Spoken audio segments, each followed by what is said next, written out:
समाधान। आज के बाद यदि तुमने वृंदावन के निकट उड़ान भी भरी तो तुम सैकड़ों टुकड़ों में फटकर मारे जाओगे पक्षीराज। ये मेरा श्राप है।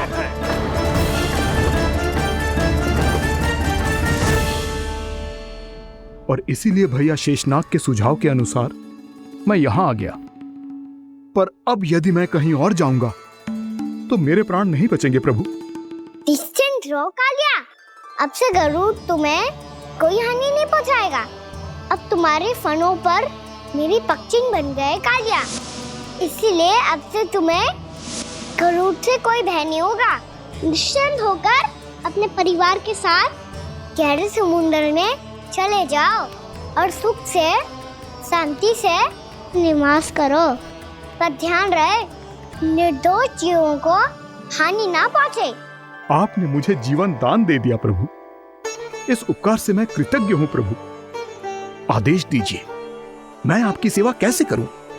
तुम्हारे जल क्षेत्र से 1 कोटि कमल पुष्पों को लेने की अनुमति दे दो कालिया।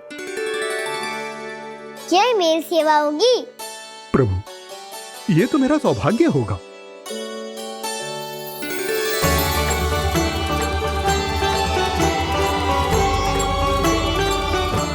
एक कोटि के स्थान पर हम 3 कोटि कमल पुष्प ले आए प्रभु। मैं तुम्हारी सेवा भाव से प्रसन्न हुआ कालिया।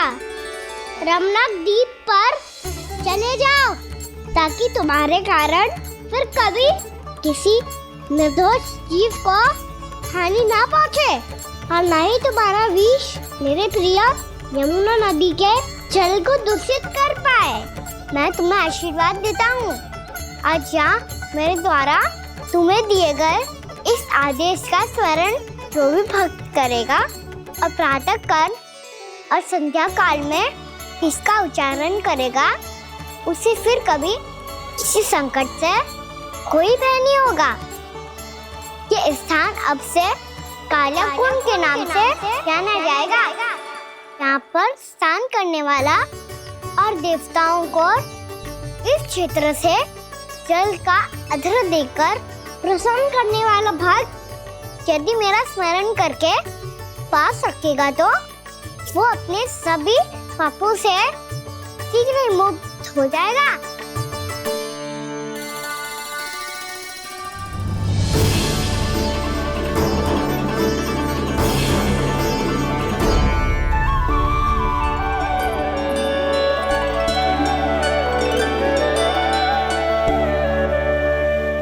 कौन है जी भगवान जिसने अभी अभी कालिया जैसे विशाल विस्तर का सामना किया? क्या एक साधारण बालक जो शीत की अधिकता से ठिठुर रहा है? क्या करूं? मैं लल्ला को ममता के आंचल में छुपा लूं या भक्त बनकर प्रभु की लीला देखती रहूं? क्या करूं मैं? कितना ठंडा था जल, बहुत सर्दी लग रही है। सर्दी से तड़पते हुए कैसे देखूं इसे? अभी जाके अपने पल्लू से सुखाती हूँ। हृदय से लगा के स्नेह की आंच दूंगी तो सर्दी पल भर में छूमंतर हो जाएगी।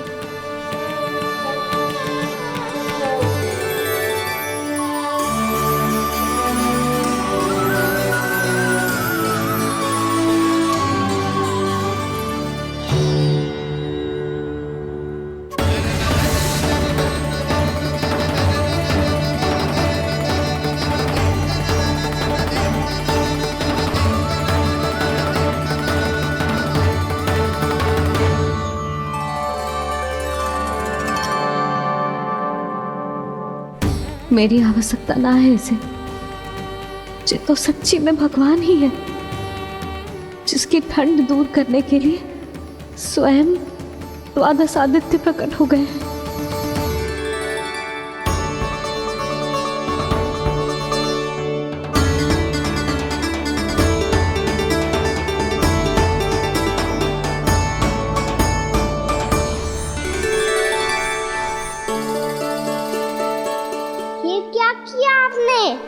मैया मुझे अपने हृदय से लगाने वाली थी कि आप सब प्रकट हो गए। क्षमा कीजिए प्रभु, पर आपको भीगा हुआ देखकर, ठंड से ठिठुरता हुआ देखकर हमसे रहा नहीं गया। हम अपने वश में नहीं थे प्रभु। भक्ति से भावुक होकर हम प्रकट होने पर विवश हो गए थे। हमारी किरणें जैसे स्वयं ही फूट पड़ी और दौड़ पड़ी आपको सुखाने के लिए। मैं आपका प्रेम, आपकी भक्ति समझता हूं आदित्यगण, और इसीलिए इस समय मैं जहां खड़ा हूं, इस स्थान को द्वादश आदित्य टीला के नाम से जाना जाएगा। द्वादश आदित्य टीला के नाम से जाना जाएगा। हम धन्य हो गए प्रभु। अरे कहाँ जा रहा है? जो गड़बड़ किया है उसे सुधारिए तो सही। प्रभु आज्ञा दीजिए। अपना दाब इतना अधिक बढ़ा दीजिए कि मुझे स्वेद आने लगे, ताकि मैया मुझे स्वेद में लीला देख के और भूल जाए कि मैं भगवान हूँ, और मैया मुझे अपनी गोद में उठा के ले जाए।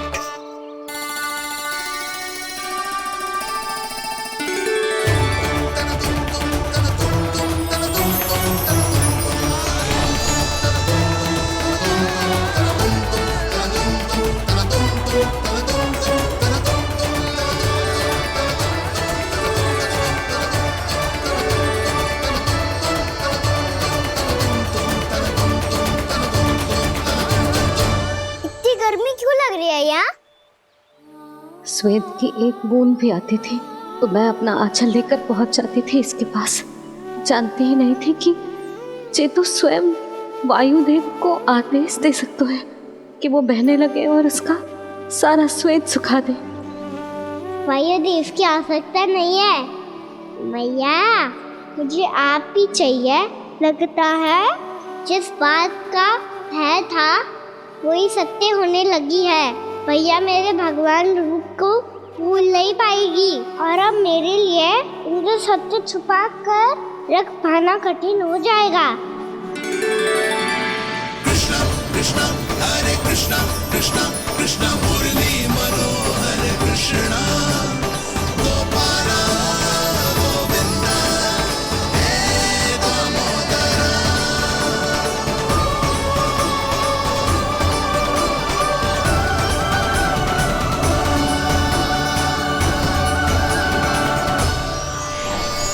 प्रभु, आपके श्वेत से बने इस प्रसंगदान सरोवर का प्रणाम स्वीकार कीजिए।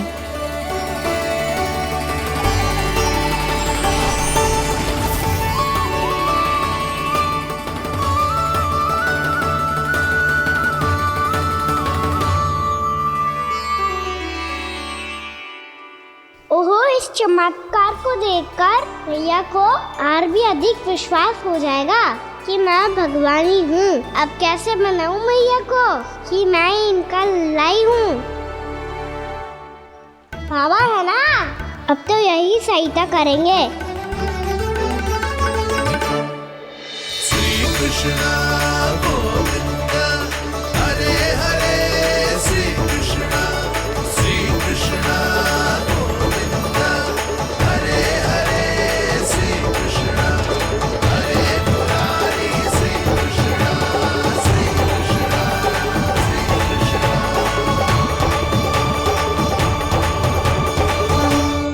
बाबा एक कोटि ना, मैंने तो 3 कोटि कमल पुष्पों का प्रबंध कर दिया है और चिंता करने की आवश्यकता ना है।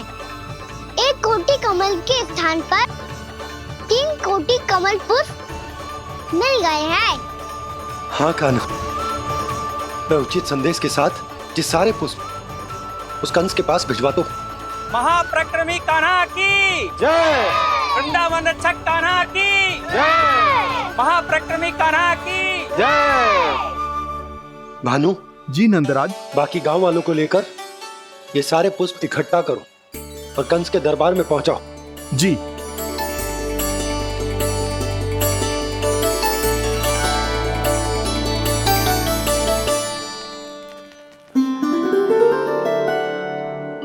मैया, कौन हो तुम? मुझे पता था मैया, जब आपको सत्य पता चलेगा तो आप मुझे मैया की तरह स्नेह ना कर पाओगी, इसलिए आज तक सत्य छुपा तो आया हूँ। ताकि आपकी ममता, आपका प्रेम अनुभव करने का अवसर मिलता रहा है मुझे। और फिर आज को बताया था ना, जो रहस्य तुमने बरसों तक छिपाया था, उसका भेद खुलने में तुम्हारा ही योगदान है। मुझे कालिया के शीश पर अपने पद चिन्ह रखकर उसे मुक्त कराना था दाऊ। वचन दिया था मैंने उसे। इसके अतिरिक्त निर्दोष पशु पक्षियों के जीवन को कालिया के विष से ही बचाना था मुझे। इसमें कंस को तो सम्मिलित करना ही था, ताकि जब मैं कालिया का सामना कर रहा हूँ तो वो किसी और असुर को समस्या बनाकर वृंदावन ना भेज दे। पर इस सबसे बड़ा एक कारण और था दाऊ। मैं चाहता था कि मैया को सत्य पता चल जाए। पर क्यों कहा ना? क्योंकि मुझे लगने लगा था कि मैया से ये रहस्य छुपाकर इनके साथ धोखा कर रहा हूँ। अपराध बोझ से दबा जा रहा था मैं।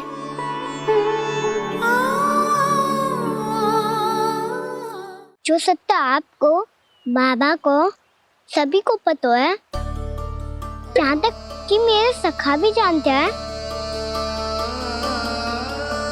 वो सत्य मैंने मैया से छिपाया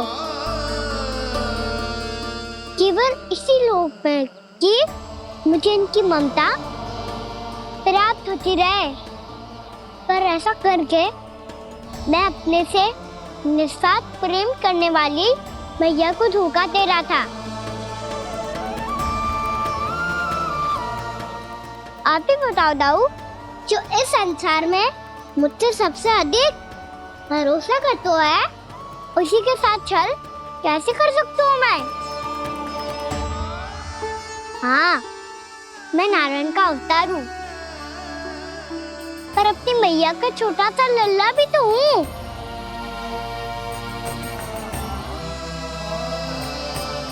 इसीलिए तो यमुना जी में छलांग लगाने का एक कारण इस गेंद को लेने जाना भी था। स्नेह से बनाई थी मैया ने गेंद, इसे अपने से दूर कैसे होने देता मैं? आपको आभास भी ना है मैया कि आप मेरे लिए कितने महत्वपूर्ण हो। ये सत्य है कि सभी देवता, प्रकृति, भक्त, ये सब है मेरा ध्यान रखने के लिए, मेरी सेवा करने के लिए। पर क्या इनमें से कोई भी मेरी मैया का स्थान ले सकता है? और आप भी तो यही चाहती थी कि मैं आपका लल्ला बन के आऊं, कि मैं आपका लल्ला बन के आऊं, कि मैं आपका लल्ला बन के आऊं। आज जैसे आपने मुझे अपनी गोद में लिटा रखा है, क्या कुछ ऐसा नहीं हो सकता कि शीघ्र ही मुझे आपको अपनी गोद में खिलाने का अवसर मिल जाए? मैया, नारायण का अवतार होना क्या इतनी बड़ी समस्या है कि आप हृदय से भी राह लगा सकते? मैया,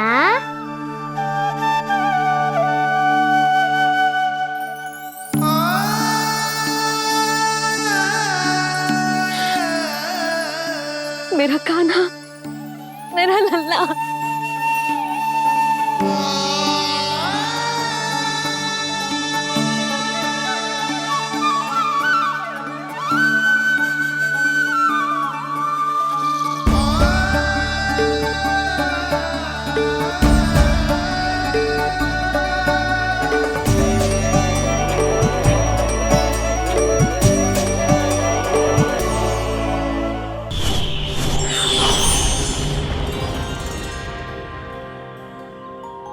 श्री नारायण के वाहन पक्षीराज गरुड़, मैं संपूर्ण सर्प जाति की ओर से आपसे एक निवेदन करने आया हूँ। कहिए, क्या कहना चाहते हैं आप? हे पक्षीराज, यदि आप हम पर ऐसे ही आक्रमण करते रहे तो शीघ्र ही हमारी प्रजाति समाप्त हो जाएगी। इसीलिए हमारी आपसे विनती है, यदि आप उचित समझें तो सर्पों के किसी एक घर से हम आपको एक सर्प प्रतिदिन अर्पित करेंगे। आप उसको आहार बनाइए और अन्य सर्पों को जीवित रहने का अधिकार दीजिए। मुझे स्वीकार है। तब से प्रतिदिन किसी एक घर से एक सर्प गरुड़ के भोजन के लिए भेजा जाने लगा। समय के साथ मेरे घर की भी बारी आई, परंतु मैंने एक बहुत बड़ी भूल कर दी। समय आ गया है स्वामी, आज गरुड़ के आहार के लिए इसे चुना गया है। कौन है यह गरुड़ और क्यों दूं मैं इसे कोई भेंट? स्वामी, सभी सर्प राज्यों और गरुड़ के बीच में यही समझौता हुआ है, हमें इसका सम्मान करना ही होगा। मैंने कोई समझौता नहीं किया, मैंने कोई वचन नहीं दिया और ना ही मैं किसी गरुड़ से भयभीत होता हूं। यदि इस राज्य में किसी को सर्पों को अपना आहार बनाने का अधिकार है तो वो केवल मुझे है। अब से गरुड़ को दी जाने वाली हर भेंट मुझे दी जाएगी, महाविषधारी महान नागराज कालिया को। यह और कुछ नहीं, मेरा अभिमान था प्रभु, और यह मेरे इस जन्म की सबसे बड़ी भूल थी, क्योंकि फिर जब गरुड़ को इस बारे में पता चला तो। कालिया, अभिमान में आकर तूने अपने काल को ललकारा है। जिस कालिया के नाम में ही काल छिपा है, तू उसे ललकारने का दुस्साहस कर रहा है गरुड़। स्वयं को भगवान विष्णु का वाहन कहता है तो वाहन का ही कर्म कर। स्मरण रख, इस धरती के सर्वश्रेष्ठ योद्धाओं के लिए भी मैं मृत्यु का दूत हूं। विनाश काले विपरीत बुद्धि। तुझ जैसे मूर्ख सदा इस युक्ति को सार्थक करते आए हैं। अपने विनाश को आमंत्रण किया है तो अब भोग।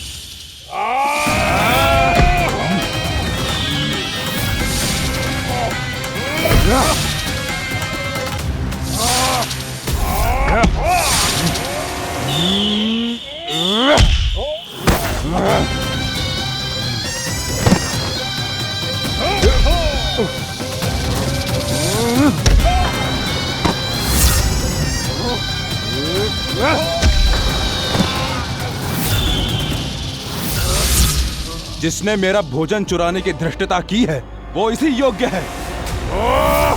तू मुझे जानता नहीं है गरुड़, मैं महाविषधारी नाग कालिया हूँ। तेरा इतना दुस्साहस कि तूने मुझ पर चरण से प्रहार किया।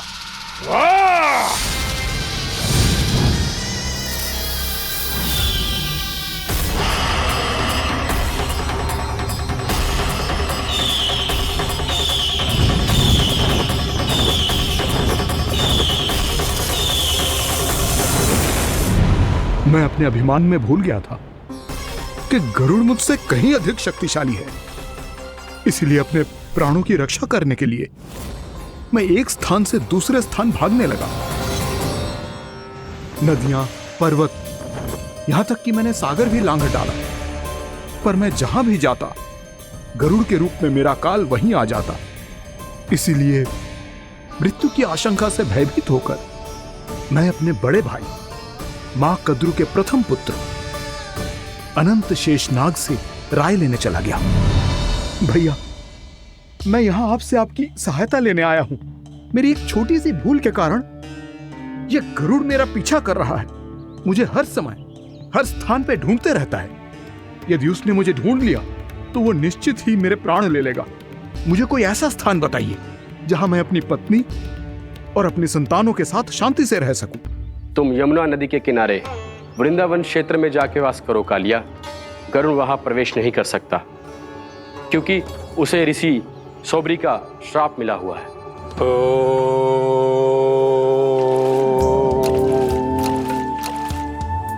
ध्यान और तपस्या का नित्य कर्म करते हुए ऋषि के मन में मछलियों के प्रति प्रेम भाव इतना बढ़ गया कि वो भूल गए सभी जीव खाद्य श्रृंखला का भाग होते हैं और मछलियां भी इस नियम की अपवाद नहीं है। उन्हें मछलियों की अटखेली इतनी अच्छी लगने लगी कि वो इस क्षेत्र के मछुआरों को भी मछली पकड़ने की अनुमति नहीं देते थे।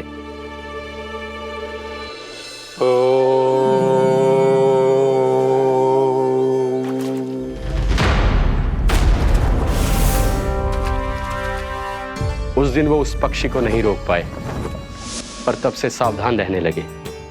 यहां तक कि अपने साधना से भी अधिक ध्यान वो पक्षियों पर केंद्रित करने लगे। ठहरो, इसी क्षण अपनी चोंच में पकड़ी इस मछली को छोड़ दो। तुम्हें इन मछलियों का आहार नहीं करना चाहिए पक्षीराज। ये तो खाद्य श्रृंखला का नियम है ऋषिवर। यदि मैं इनका आहार नहीं करूंगा तो कोई और पक्षी कर लेगा। मैं अपने आनंद या प्रतिशोध के लिए इनके प्राण नहीं ले रहा। ये तो बस मेरा भोजन है। पर यह मेरा तपस्या स्थल है। तुम यहाँ शिकार करके मेरी साधना में विघ्न नहीं डाल सकते पक्षीराज। यदि आपकी यही इच्छा है तो मैं आज के बाद यहाँ नहीं आऊंगा।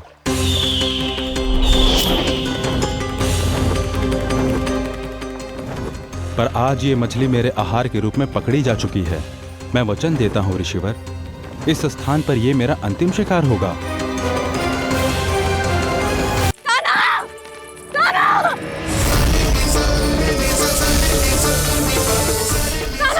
यशोदा, यशोदा रुको। छोड़ दो मुझे, छोड़ दो मुझे। जीजी संभालो, बावली हो गई है।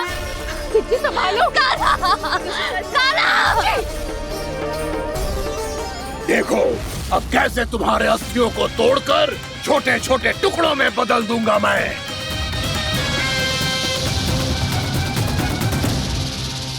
अगर जी आप जाओगी तो आप भी फंस जाओगी। अपने लल्ला के लिए मैं किसी भी संकट का सामना करने के लिए तैयार हूँ। छोड़ो ना यशोदा, हमें कोई और उपाय खोजना पड़ेगा। कोई और उपाय? आप देख ना रही मेरा काना किस दशा में है। काना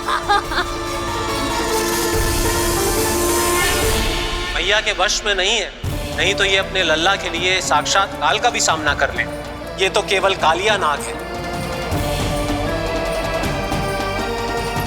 हे नागराज, आप मेरे प्राण ले लो पर काना को छोड़ दो।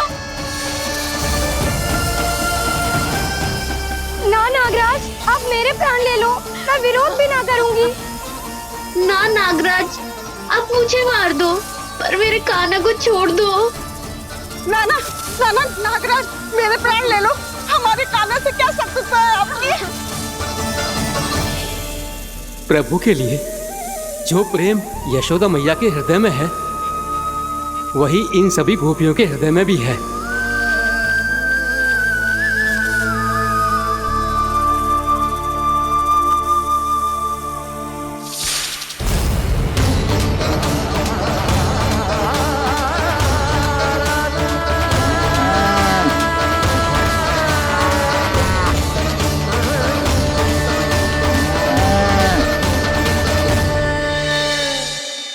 यशोदा, यशोदा, देखो इन गोप गोपियों को, इन गैयाओं को। इन सब के मन में भी तुम्हारी भांति ही ममता भरी हुई। वो सब भी कान्हा से उतना ही प्रेम और स्नेह करती है, उतनी ही ममता से भरी हुई है जितनी कि तुम। तो तुम ही सोचो, जिसके साथ इतनी ममता और इतना स्नेह, इतना प्रेम, उसका कोई क्या कर सकता है? उस काले नाग का वृक्ष इस सब आशीर्वादों के सामने कछु न है। कछु करो जी। उसे बोलो वो मेरे प्राण ले ले, मेरे काना को छोड़ दे। यशोदा,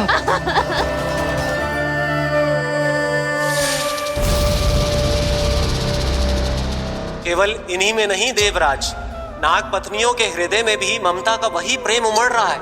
देखिए। मैं आपके हाथ जोड़ती हूँ स्वामी, इस बालक को छोड़ दीजिए। ये अवश्य ही कोई दिव्य आत्मा है स्वामी।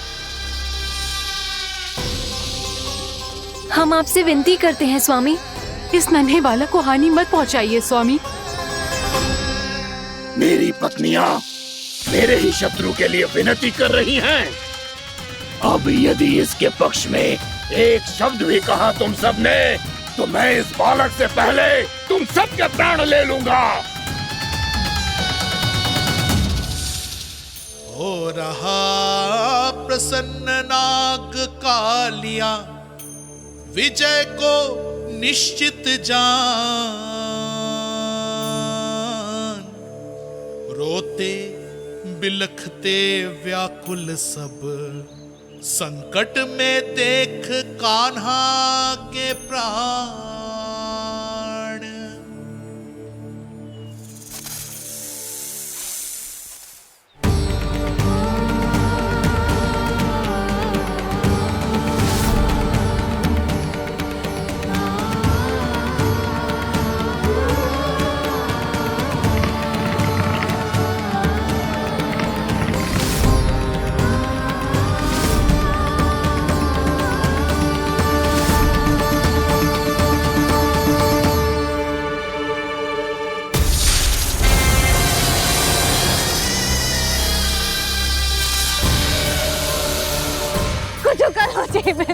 को बचा लो, कोई तो कुछ करो। जीजी संभालो जसोदा। यशोदा, यशोदा तुम शांत हो जाओ, मैं कान्हा को वापस लेकर आऊंगा, मैं रक्षा करूंगा उसकी। ना नंदराज, नंदराज नहीं, कम से कम आप तो समझो नंदराज, कालिया के पास आप जाओगे तो आप भी फंस जाओगे।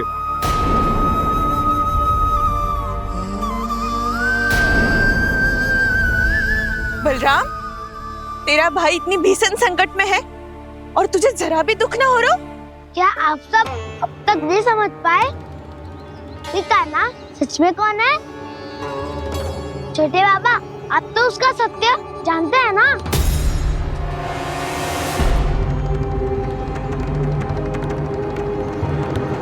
मानता हूँ कि आप सब कान्हा के रहस्य के बारे में नहीं जानते, पर क्या उसके जन्म से आज तक घटी एक से बढ़कर एक विचित्र घटनाओं को भी भूल गए हैं आप सब? भूल गए हैं कि कैसी पूतना जैसी राक्षसी उसका कुछ बिगाड़ नहीं पाई, कैसे तरनावती जैसा भयानक राक्षस उसे एक खरोच भी नहीं दे पाया था।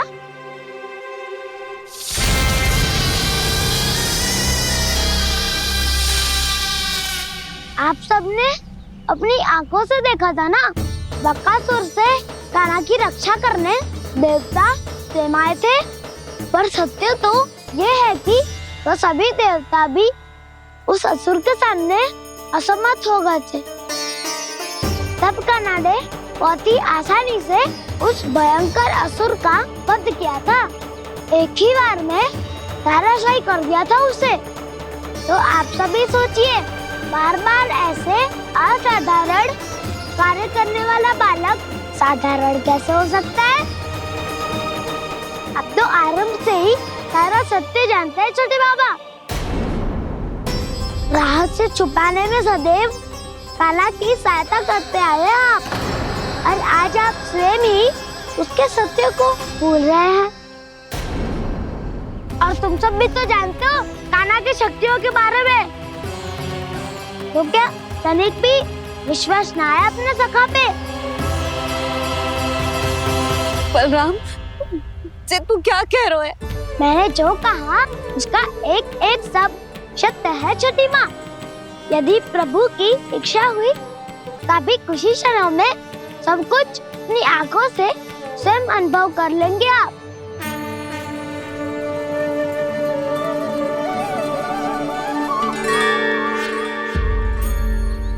शांताकारं भुजगशयनं पद्मनाभं सुरेशं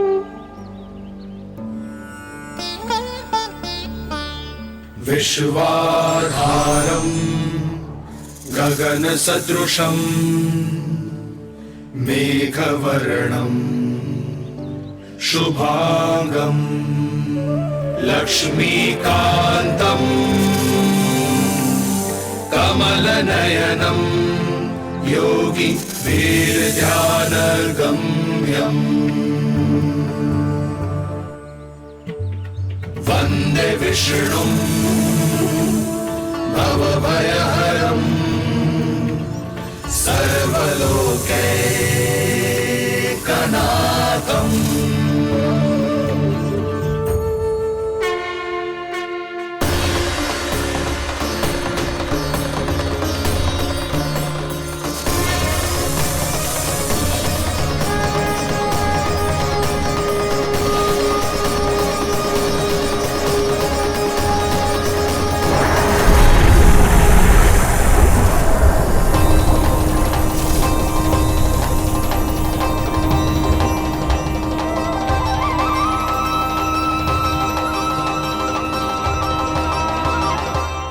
तुझे क्या लगता है बालक कि तू मेरी जगत से निकल गया तो अब बच जाएगा तू?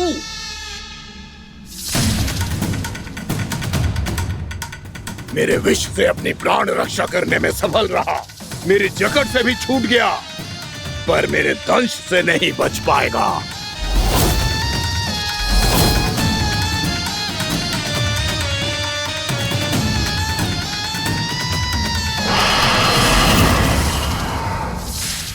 अब भय से भाग रहा है, पर मैं तुझे मृत्यु देकर रहूंगा।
नन्हा सा कान्हा कितनी देर भाग पाएगा?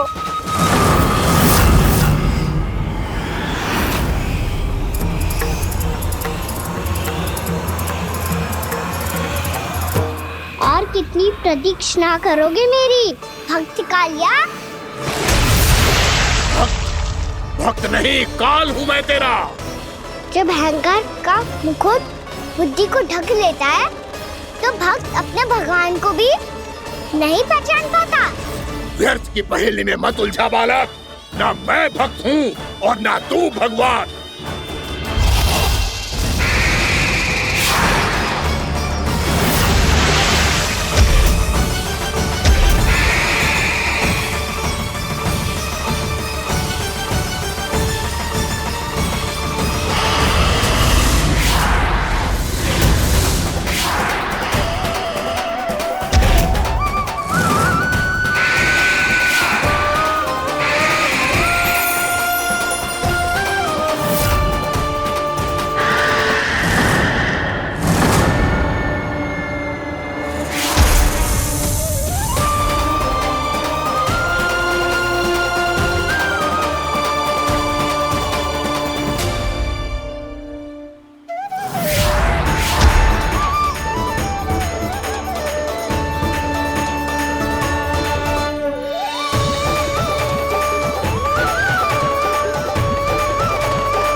जिसके लिए इतने व्याकुल हो रहे थे, उसे छूकर कालिया नाग का हलाहल जैसा विष भी चरणामृत बन गया है और यमुना जी के जल में फैल चुके विष के प्रभाव को भी नष्ट कर रहा है।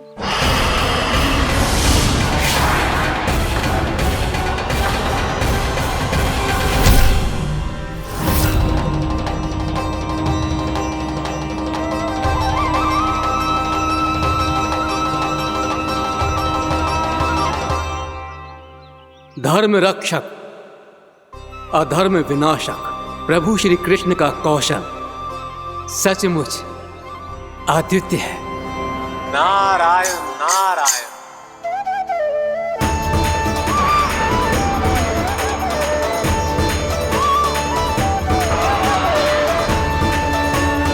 मेरा भाग तुम्हारे भीतर के अहंकार का प्रतीक है कालिया।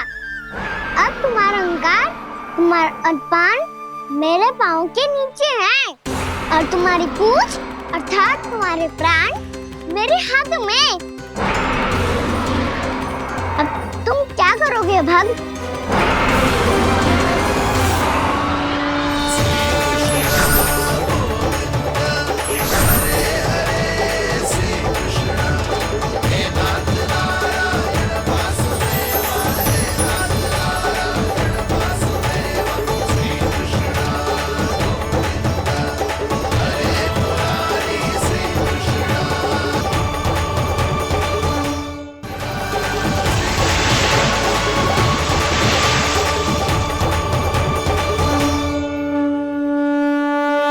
प्रभु, भले ये आपको पहचानने में असमर्थ हो, पर हम सब ने आपको पहचान लिया है। हाँ प्रभु, एक भक्त होने के नाते और एक अर्धांगिनी और माँ होने के नाते मैं आपसे इनके प्राणों की भिक्षा मांगती हूँ। अपनी कृपा दिखाइए और इन्हें क्षमा कर दीजिए।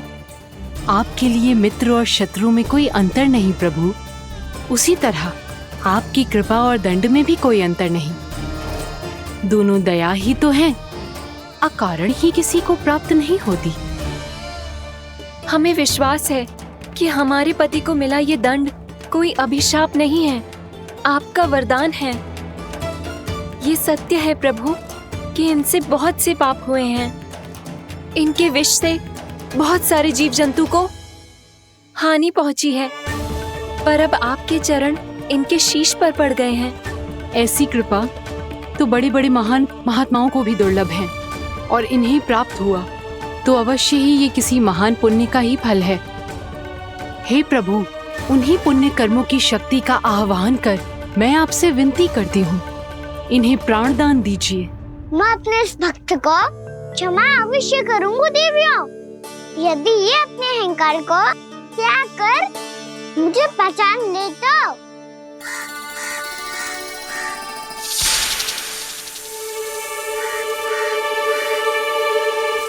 मैं तुम्हें श्राप देता हूँ, जितनी विषैली तुम्हारी जिह्वा है उतने ही विषैले सर्प बन जाओ तुम।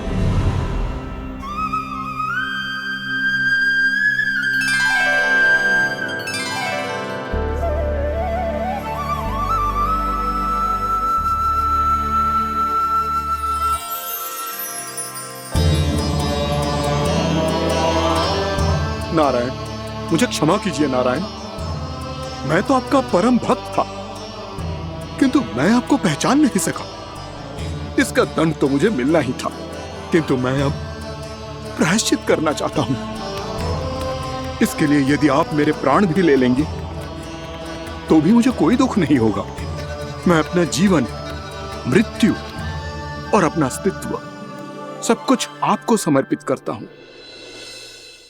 तुम्हें तुम्हारी क्रोध के कारण श्राप मिला, जिसे विशाल सर्प के रूप में तुम्हारा जन्म हुआ, और सर्प का तो स्वभाव है विष फैलाना। इसीलिए तुम्हें दंड नहीं दूंगा मैं। सिर्फ सभी अपराधों का पश्चाताप कर लिया, इसीलिए मैं तुम्हें क्षमा करता हूँ कालिया।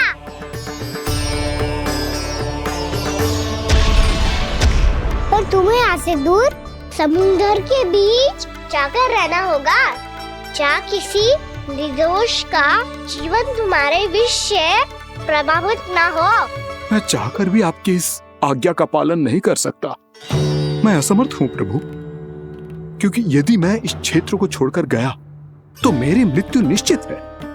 आपसे क्या छुपा है प्रभु? आप तो जानते हैं कि सर्प जाति और आपके वाहन गरुड़ के बीच अनंत शत्रुता चल रही है, जिसका प्रारंभ नागों के द्वीप नागालय से हुआ था। उस द्वीप पर छोटे जीवों को निगल जाने के लिए सर्प थे, और गरुड़ को सर्पों का स्वाद बहुत प्रिय था, इसलिए वो बार बार नागद्वीप जाने लगा था। पर इस कारण पूरी सर्प जाति उससे आतंकित हो गई थी। इसलिए जब भी गरुड़ वहां पहुंचता तो सभी सर्प छिपने लगते। जब गरुड़ को इसका आभास हुआ तो उसे बड़ा क्रोध आया, और वो उत्तेजना में भरकर सर्पों का शिकार करने लगा। भूख ना होने पर भी उन्हें मारने लगा। अब सर्पों के प्राण हरना उसके लिए खेल बन गया था। इस भीषण समस्या का समाधान ढूंढने के लिए पूरी सर्प जाति महान सर्प वासुकी के सामने इकट्ठी हुई। हे महान वासुकी, हमारी सहायता कीजिए। नागद्वीप पर गरुड़ ने आतंक मचा दिया है। पहले तो वो हमें अपना भोजन बनाता था, लेकिन अब हम उसके खेल का साधन बन चुके हैं। भूख हो या ना हो, जब तब आकर वो हमारे प्राण हर लेता है।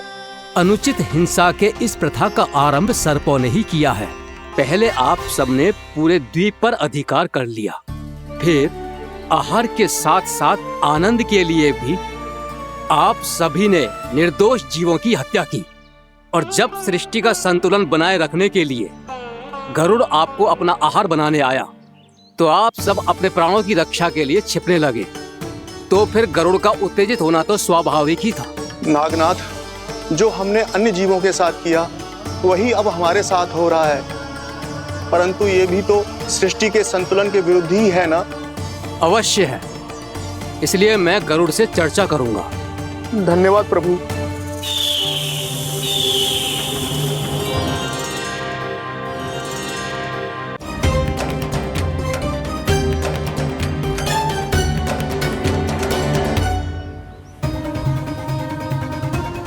कान्हा, तू ऊपर क्यों चढ़ रहा है? अरे ऊंचाई से देखूंगा तभी तो गेंद दिखेगी।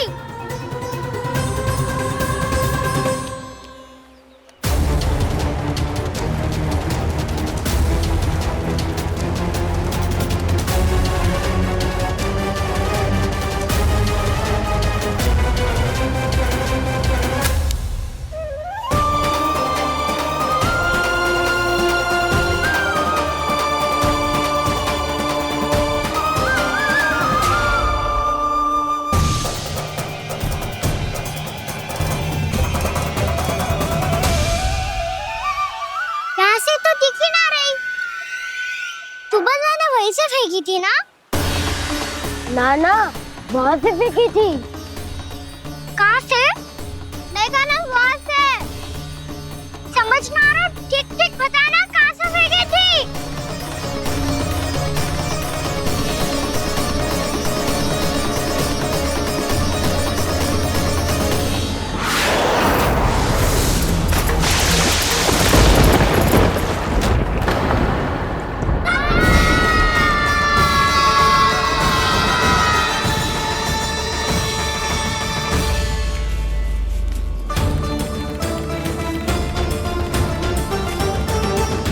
कालिया नाग के क्षेत्र में जाकर कोई भी जीवित वापस ना लौट सको है।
क्या किया वाना ने? कालिया नाग तो उसे देखते ही निकल जाएगा।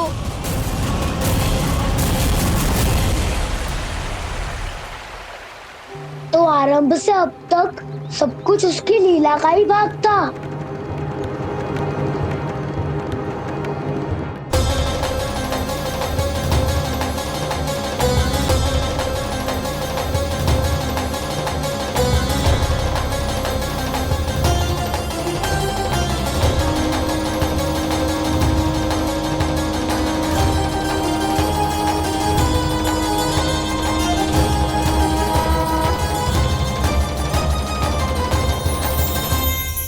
इतना सुंदर रूप, मन मोहने वाली मुस्कान, अद्भुत तेज और भगवान जैसी दिव्यता, कौन हो तुम?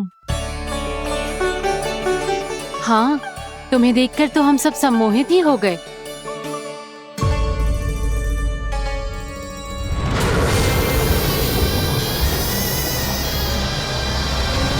तुम जो भी हो बालक, वापस लौट जाओ। हमारा हृदय तुम्हें ही देखते रहना चाहता है, किंतु यदि हमारे पति जाग गए तो तुम्हें अवश्य हानि पहुंचाएंगे। ये बहुत विषैले है बालक, कालकोट जैसे भयानक। इनके विष से तुम नहीं बच सकोगे। नंदराज, कालिया नाग के विष का प्रभाव बढ़ते ही जा रहा है। पहले 8 कोस तक उसके विष का प्रभाव था, अब तो 1 योजन से अधिक क्षेत्र में फैलो है। जल पीने के प्रयास से अनेक पशु मारे गए हैं और नदी के निकट के वृक्ष और वनस्पति सब नष्ट होने लगे।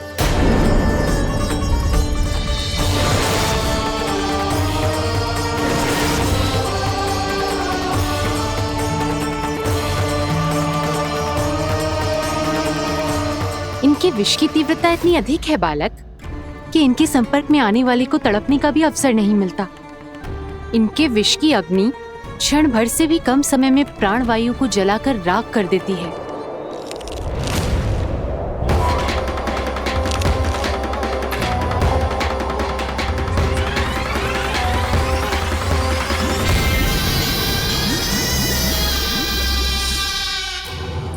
तब तो समस्या और भी गंभीर हो जाएगी। मैंने तो सुनो है कि कालिया नाग कम से कम 2 योजन लंबा है, सैकड़ों फन है उसके।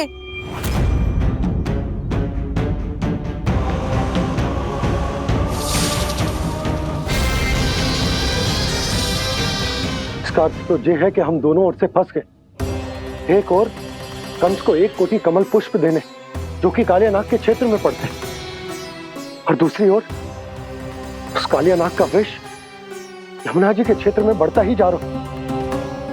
इसके कारण हम ही नहीं, निर्दोष पशु पक्षी भी संकट में। इन दोनों समस्याओं का एक ही समाधान है, उस कालिया नाग का सामना करना। और ये ना समझ आ रहा कि हम ये करेंगे कैसे, क्योंकि ये बात साधारण मनुष्य के बस की ना है। हमारे लिए ये असंभव है।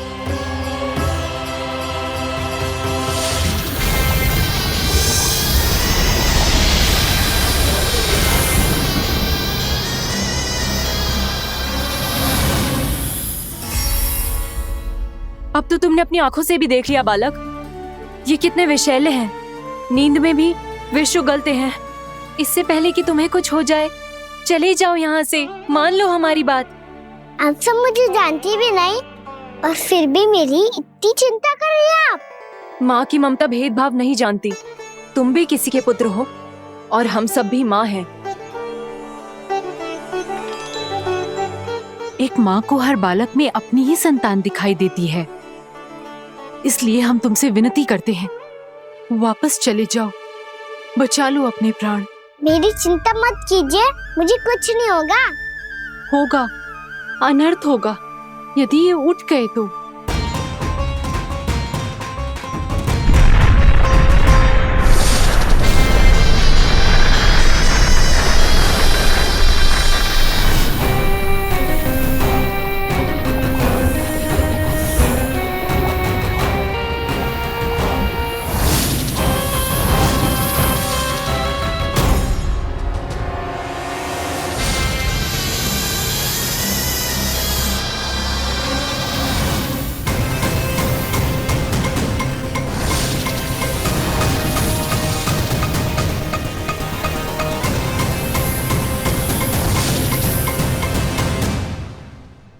सामने होते हुए भी अपने इश्क को केवल वही देख सकता है जो अपना अभिमान त्याग चुका हो। पर पूर्व जन्म में मेरा भक्त होने के नाते मेरा सत्य स्वरूप देख पाने में मुझे इसकी सहायता करनी चाहिए।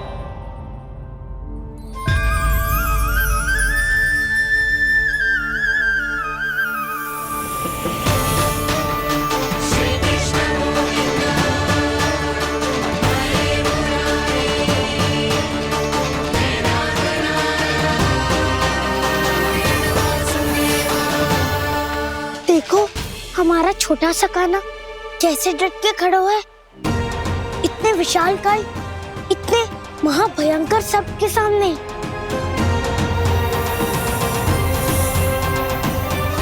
ये कोई भगवान नहीं है जो इसके सामने हाथ जोड़ रही हो तुम सब।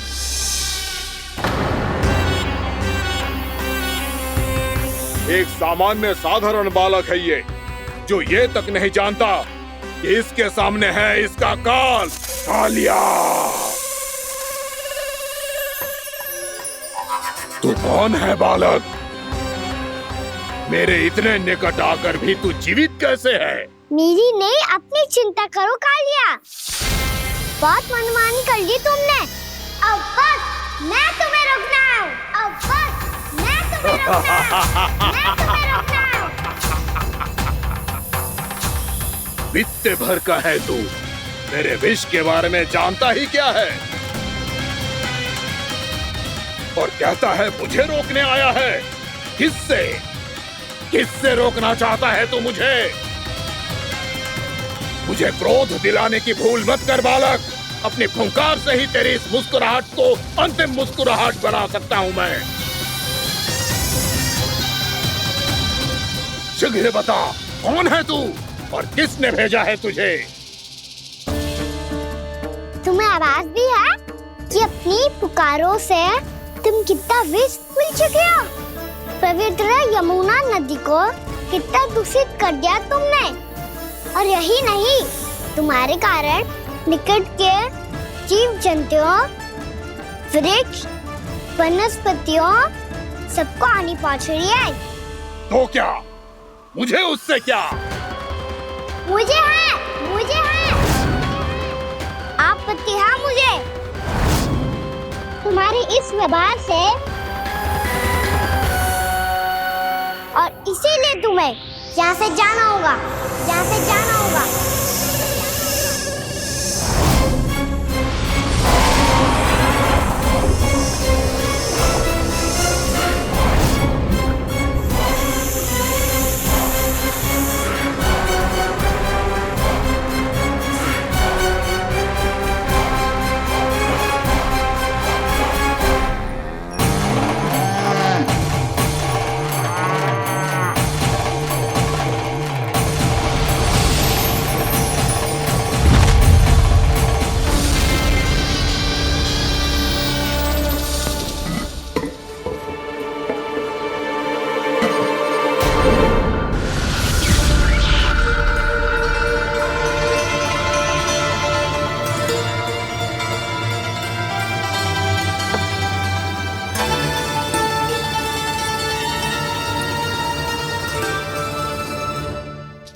मुझे आदेश देने का साहस भी कैसे किया तूने?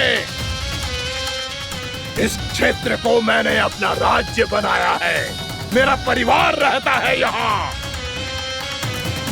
और तू मुझे यहाँ से जाने के लिए कह रहा है? हाँ, क्योंकि तुम्हारे यहाँ रहने के कारण अन्य जीवों को हानि हो रही है, और मैं ऐसा नहीं होने दे सकता। मैं तो बस वही कर रहा हूँ जो एक सर्प का स्वभाव है। विष फैलाना स्वाभाविक है मेरे लिए, इसलिए मुझे चुनौती मत दे बालक। चुनौती तो मैं दे चुका हूँ कालिया। अब तो बस तुम्हें स्वीकार करनी है।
मैं भी चेतावनी दे रहा हूँ, यहाँ से चले जाओ, यहाँ से चले जाओ। अपनी भूल को पहचानो कालिया, तुम जो कर रहे हो अनुचित है।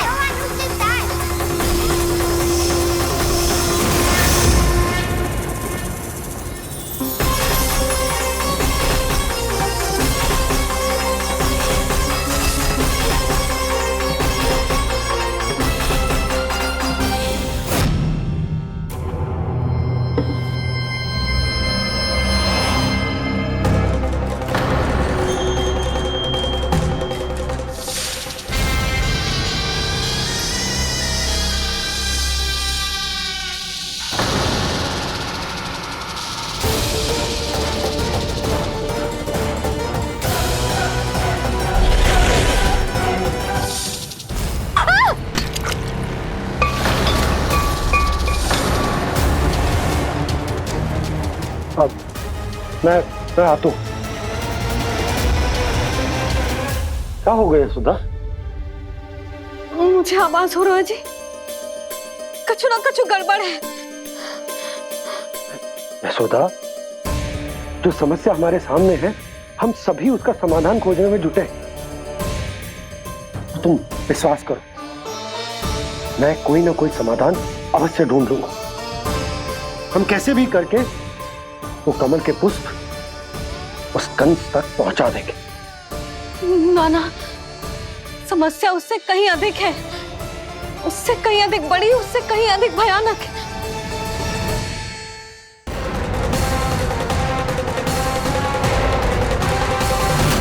विस्की ये बूंद से ही सबके प्राण चले जाते हैं। इसने तो विस्की धारियां फेंकी है खाना पे। कान्हा कैसे बच्चे को अधिक विष से? इसका विष तो क्या, ये सर स्वयं भी छू तक नहीं पाएगा हमारे कान्हा को।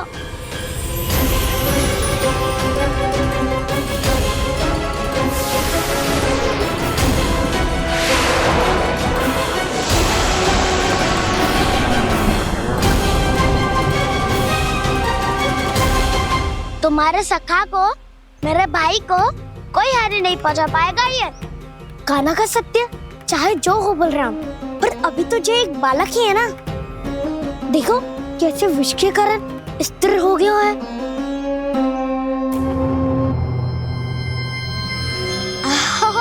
हाउ सर्फ ने कितनी आसानी से अपनी पूंछ से बांध लिया है। मुझे यहाँ से भगाना चाहता था ना तू? अब मैं तुझे दिखाऊंगा अपना सामर्थ्य। ये मूर्ख किसे बांधना चाहता है अपनी पूंछ में? उन्हें जिनका विस्तार सारे ब्रह्मांड में है, या उन्हें जो स्वयं अनंत है? पर देवराज, प्रभु ऐसा करने ही क्यों दे रहे हैं कालिया को? आप सब भूल रहे हैं देवगण। कालिया पूर्व जन्म में प्रभु का बहुत बड़ा भक्त था। उसी भक्ति का फल मिल रहा है अब इसे। वैसे भी भक्तों के मन का भाव सबल हो तो भगवान तो सहज ही बंध जाते हैं।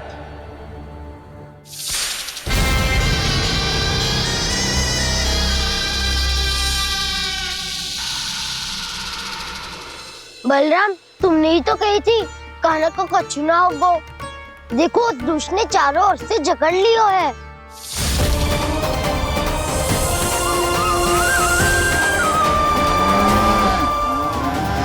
ये क्या कह रही हो तुम?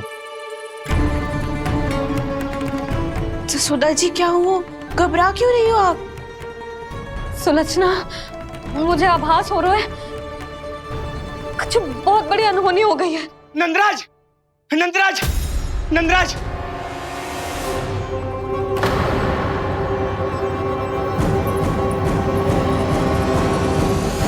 नंदराज, कान्हा ने जमदग्नि नदी में छलांग लगा दी है। कान्हा ने जमदग्नि नदी में छलांग लगा दी है। कान्हा ने जमदग्नि नदी में छलांग लगा दी है। कान्हा जमुना में कूद गया है। मुझे लगा था आज कछु गड़बड़ होने वाली है। मुझे आज कान्हा को ना जाने देना चाहिए था।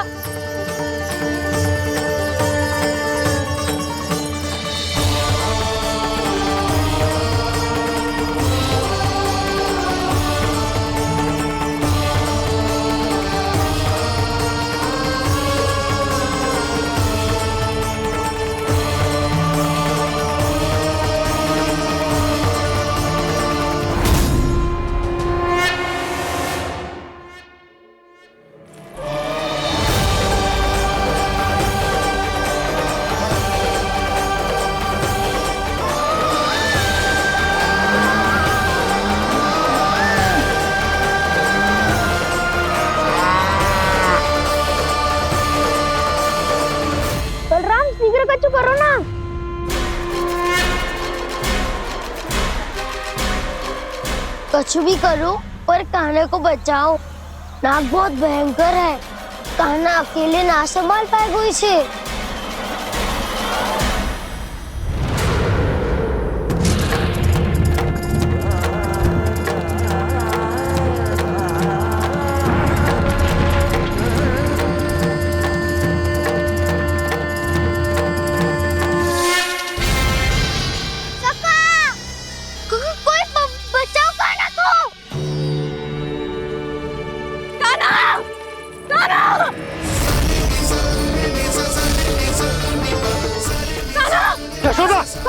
यशोदा रुको। छोड़ दो मुझे, छोड़ दो मुझे। जीजी संभालो, बावली हो गई है।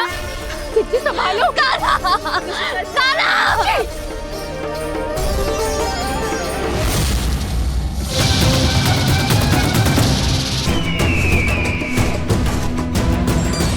नारायण हरि, नारायण हरि।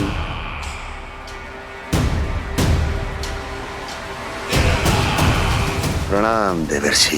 किस योजना में कितना लाभ है और कितनी हानि, यह आंकलन करते करते थक गए होंगे मथुरा नरेश। देवर्षि, आज मेरा ध्यान कैसे आ गया आपको? आप तो सदैव ही मेरे ध्यान में रहते हैं महाराज कंस। सत्य तो यह है कि मथुरा में जो भी हो रहा है मुझसे छिपा हुआ नहीं है। मैं जानता हूं कि आप किसी भी असुर को वृंदावन क्यों ना भेजें, और वो असुर कितना भी शक्तिशाली क्यों ना हो, कृष्ण का सामना नहीं कर पाता। या तो पराजय स्वीकार करके आपके पास लौट आता है, या तो फिर वीर गति को प्राप्त हो जाता है।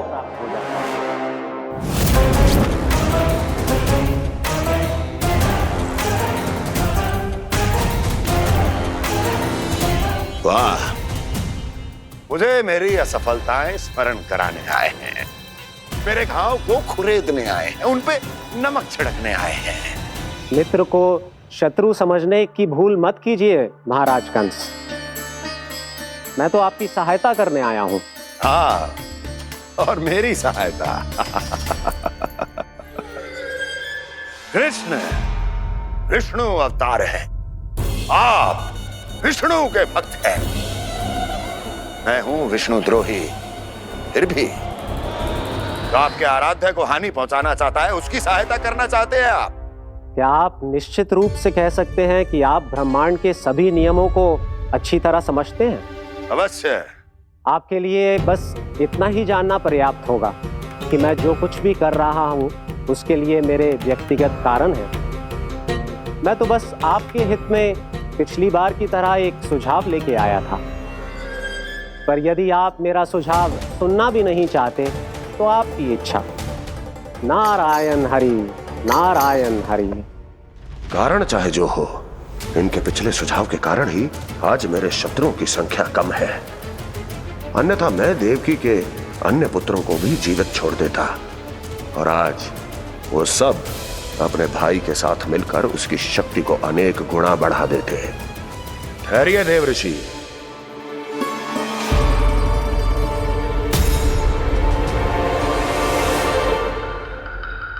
बताइए क्या सुझाव है आपके पास? मेरे सुझाव का नाम है कालिया नाग।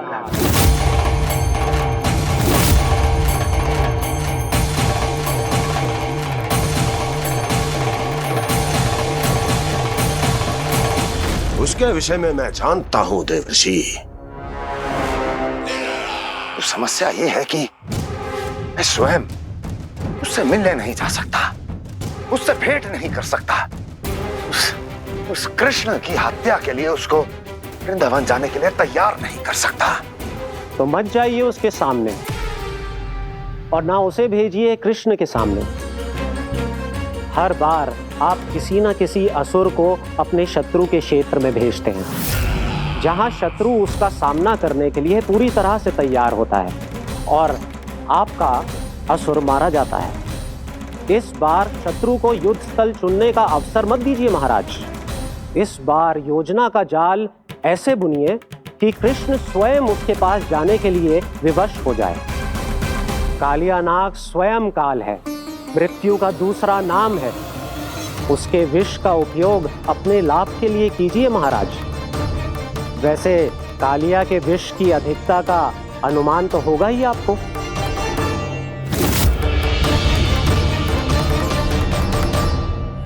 एक बार जो उसके क्षेत्र में पहुंच गया, फिर उसके विष से बचना असंभव है। उचित सुझाव है देवर्षि, उचित सुझाव है। देवर्षि, उस छलिया विष्णु की भक्ति करते करते आप भी उसके रंग ढंग सीख गए हैं। उचित है, उचित है।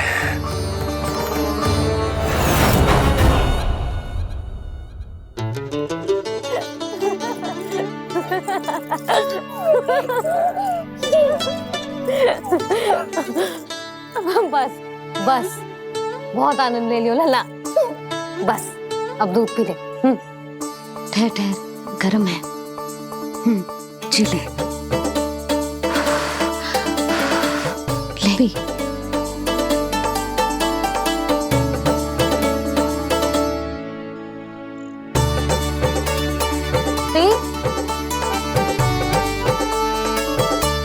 मैं ना होती तो ना जाने क्या होता तेरा। अपने आप दूध भी ना पी सकते है, भावला कहीं का।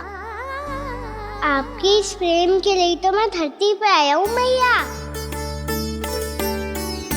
मैं भी यही सोच रहा हूँ यशोदा कि तुम ना होती तो मेरा क्या होता। इसी बात पे थोड़ा दूध और कजू खाने को दे दो। अरे मैं तो भूल ही गई। तनिक ठहर जाओ जी, जे दूध पी लेना तो आपके लिए भी कछु ले आती हूँ।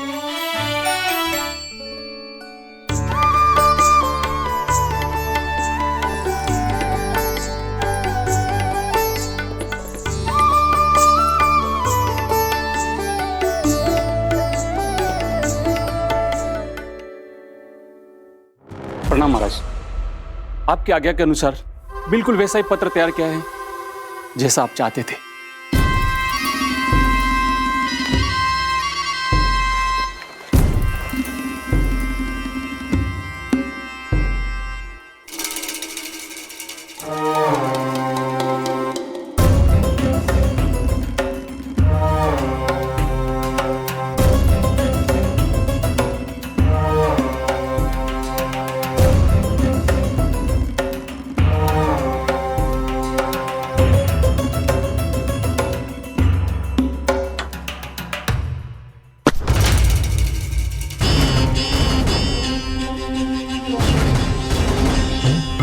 कृष्ण जन्म से लेकर आज तक ये मेरी सबसे महत्वपूर्ण योजना है। इसका सफल होना निश्चित है दूत, किंतु केवल वही करना जैसा मैंने कहा है। जाओ।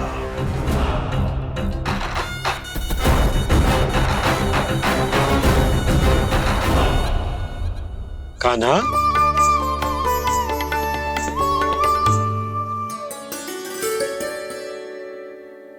क्या होगा? बाबा मैं चाहता हूँ कि मैया की स्वमता क्रिस्टल फ्रेम की वर्षा मुझ पे सरते ऐसे होते रहे। वो तो होती रहेगी लल्ला। अपने लल्ला के लिए किसी मैया का प्रेम कभी कम हो सकता है भला? नंदराज, वो मथुरा से एक दूत आयो है महाराज कंस का राजपत्र लेके।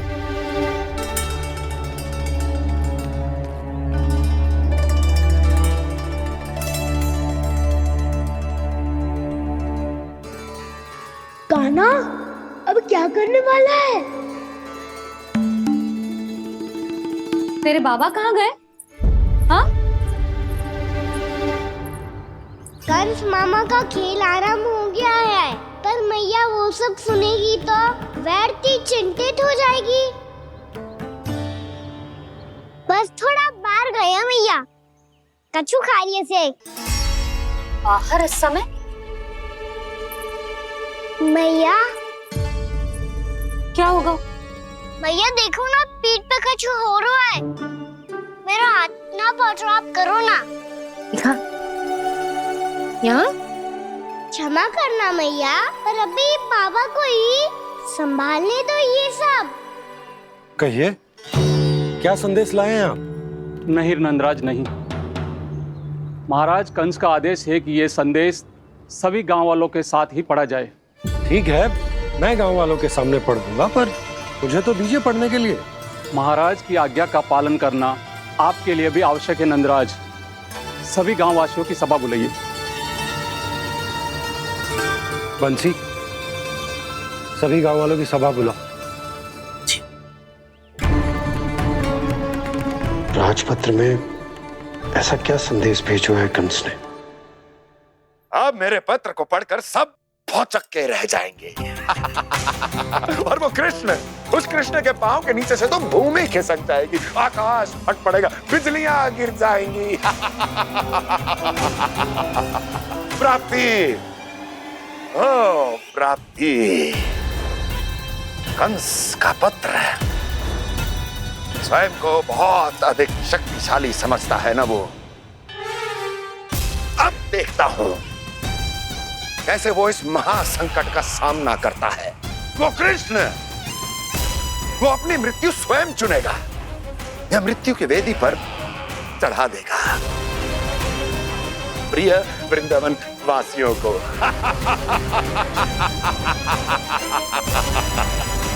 अब आएगा आनंद प्राप्ति, अब आएगा आनंद।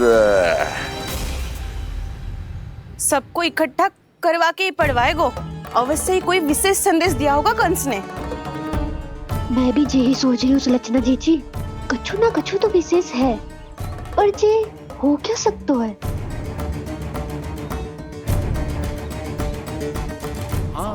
बात तो सही है। ऐसा क्या हो सकता है? सभी गांव वासियों के सामने कहा जाए, कछु तो विशेष अवश्य लग रहा है।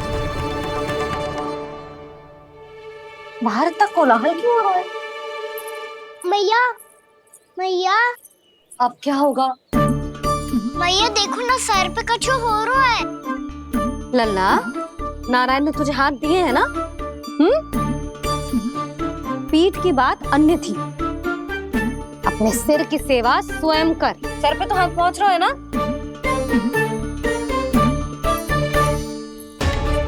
मैया सुनो ना, मैया देखो ना, तीव्र कर कछु हो रहा है। मैया देखो ना, तीव्र कछु हो रहा है।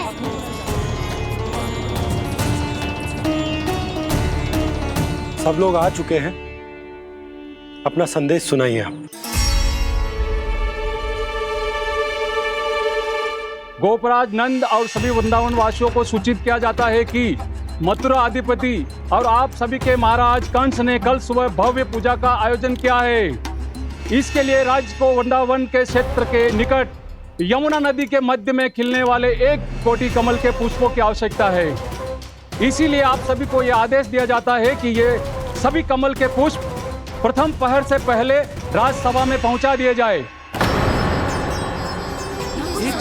इतने सारे वो भी प्रथम पहर से पहले कैसे हो सकते हैं? यदि आप ऐसा करने में असफल रहे तो इसे राज आज्ञा का उल्लंघन माना जाएगा और राजद्रोह के आरोप में आप सभी को कड़े से कड़ा दंड दिया जाएगा। स्मरण रहे, यदि कल की पूजा में इन 1 कोटि कमल के पुष्पों का ना पहुंचने के कारण कोई व्यवधान आया तो समस्त वृंदावन वासियों को दोषी माना जाएगा और पूरे गांव को निवासियों सहित धूल में मिला दिया जाएगा। कल प्रथम पहर तक का ही समय है आप सबके पास।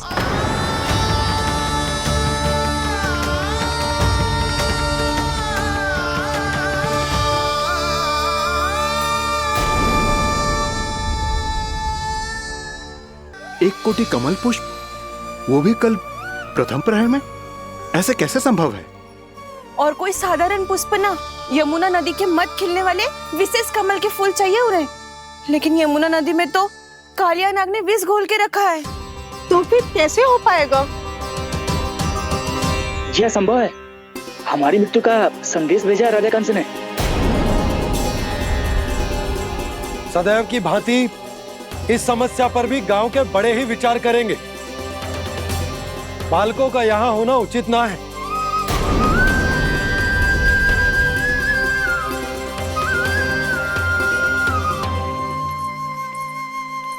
लल्ला ले जे गेंद ले, जा अपने सखाओं के साथ खेल।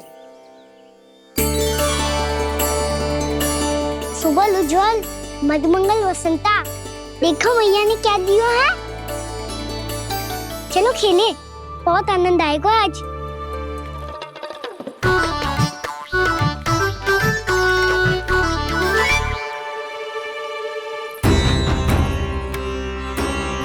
भानु, बंसी, जाओ और शीघ्र ही वो घेरे का कार्य समाप्त करो।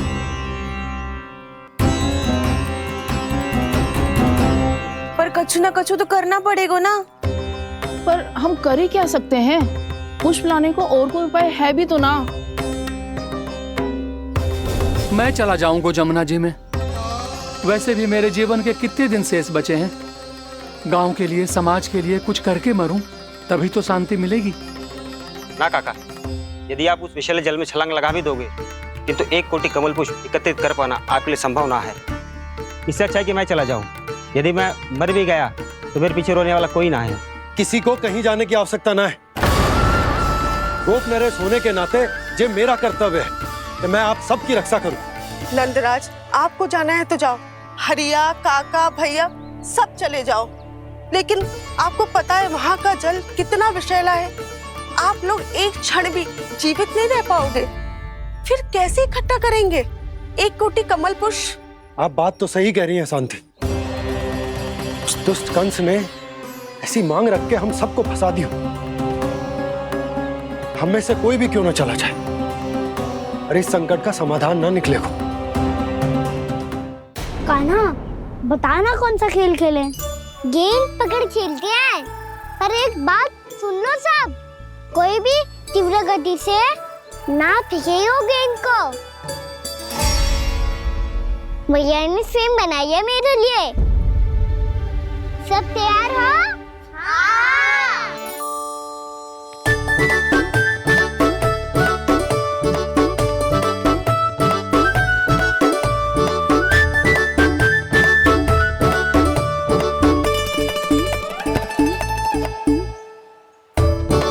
मुझे दो।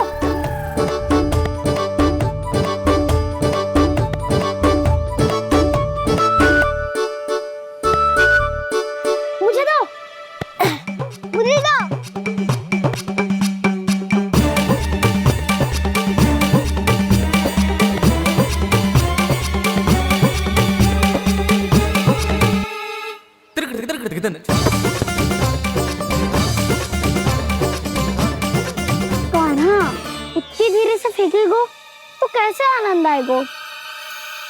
थोड़ा बल लगा के फेंक। हाँ कान्हा, हम अभी बड़े हो गए हैं, तू अब भी छोटे बालकों की तरह फेंक रहा है।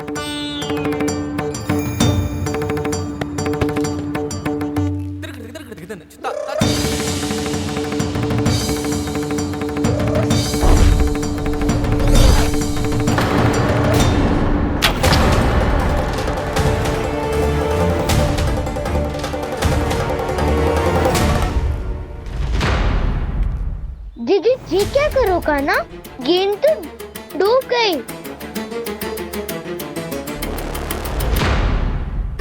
अच्छा, तो ये सब इसकी योजना का भाग था ताकि ये कालिया का सामना कर पाए। तुम सबने तो कही थी तीव्र गति से फेंको। देखो फिकवा दी ना मेरी गेम। मुझसे नदी में। अब मुझे जाके लानी पड़ेगी। रुक जा कान्हा, रुक जा कान्हा। जी क्या बोल रहे थे कान्हा?